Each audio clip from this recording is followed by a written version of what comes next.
আপনারা কি কখনো ভেবে দেখেছেন আপনার হাতে থাকা স্বর্ণের বার বা মুদ্রা কিভাবে তৈরি হয়? স্বর্ণের দাম যখন ইতিহাসের সর্বোচ্চ স্তরে পৌঁছায় তখন এর জন্ম রহস্য আরও বেশি কৌতূহলোদ্দীপক হয়ে ওঠে। আজ আমরা সেই জগৎটির গভীরে প্রবেশ করব যেখানে বিলিয়ন বছরের ইতিহাস, চরম বিজ্ঞান ও সর্বোচ্চ নিরাপত্তার মাধ্যমে জন্ম নেয় ট্রিলিয়ন ডলারের সম্পদ। এটি কেবল ধাতু গলানোর গল্প নয়, এটি স্বর্ণের উৎস থেকে শুরু করে আপনার কাছে পৌঁছানো পর্যন্ত তার মহাযাত্রার গল্প। স্বর্ণের মহাজাগতিক জন্ম ও পৃথিবীর বুকে তার সন্ধান। ঠিক এই মুহূর্তে আপনারা দেখতে পাচ্ছেন প্রায় ৬ লক্ষ ডলার মূল্যের গলিত সোনা ছাঁচে ঢালা হচ্ছে। বিশুদ্ধ সোনা তৈরি করা মোটেও সহজ কাজ নয়। এর প্রক্রিয়া শুরু হয় বিলিয়ন বছর আগে মহাকাশে। স্বর্ণের সৃষ্টি হয়েছিল নক্ষত্রের ভয়াবহ মৃত্যু এবং নিউট্রন তারকার সংঘর্ষে, যেখানে চরম তাপ ও চাপ একে কঠিন উপাদানে রূপান্তরিত করে। আমরা যে সোনা উত্তোলন করি তার আগমন হয় প্রায় ৪ বিলিয়ন বছর আগে গ্রহাণু বা অ্যাস্টেরয়েডের মাধ্যমে। এটি প্রকৃতির এক বিশাল রহস্য। পৃথিবীতে সোনার সন্ধান মেলে পৃথিবীর ভূত্বকে। গরম খনিজ সমৃদ্ধ তরল পদার্থ ফাটলের মধ্যে দিয়ে প্রবাহিত হয়ে সোনার শিরা বা গোল্ড ভেনে কঠিন হয়ে যায়। অন্যান্য অনেক ধাতুর বিপরীতে সোনা সহজে অন্য উপাদানের সাথে মেশে না। এটি প্রায়শই তার বিশুদ্ধ ধাতব রূপে পাওয়া যায়।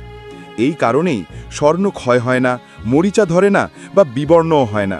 শত শত বছর মাটির নিচে চাপা থাকার পরও এটি উজ্জ্বল থাকে।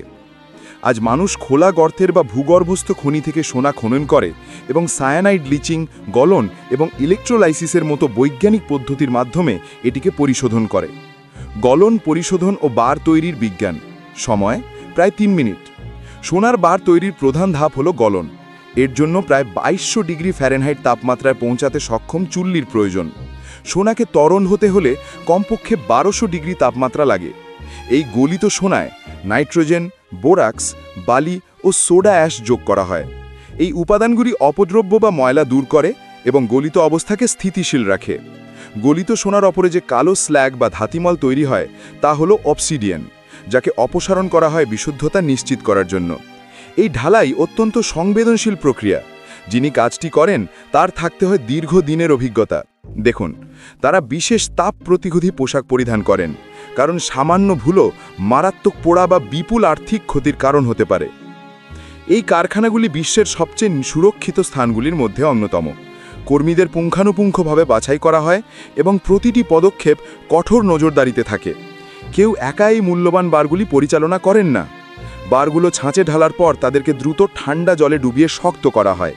একটি সোনার ইট প্রায় ৩০ সেকেন্ডের মধ্যে বেশ দৃঢ় হয়ে যায়। প্রমাণীকরণ, নিরাপত্তা বৈশিষ্ট্য ও সংরক্ষণ। সময় প্রায় ৩ মিনিট। বার তৈরির পর এটিকে দেওয়া হয় চূড়ান্ত ফিনিশিং। প্রতিটি অফিসিয়াল সোনার বারে স্ট্যাম্প লাগানো হয়, যেখানে থাকে উৎপাদনকারী কোম্পানির নাম, সোনার বিশুদ্ধতা, সাধারণত ৯৯.৫ বা তার বেশি, সঠিক ওজন এবং অনন্য ক্রমিক সংখ্যা। এই চিহ্নগুলি সত্যতা নিশ্চিত করে এবং জালিয়াতি প্রতিরোধে সাহায্য করে। তবে জালিয়াতরা সবসময় সক্রিয়। তারা টাংস্টেন দিয়ে নকল বার তৈরি করতে পারে, যা সোনার মতোই ধানত্ব বিশিষ্ট।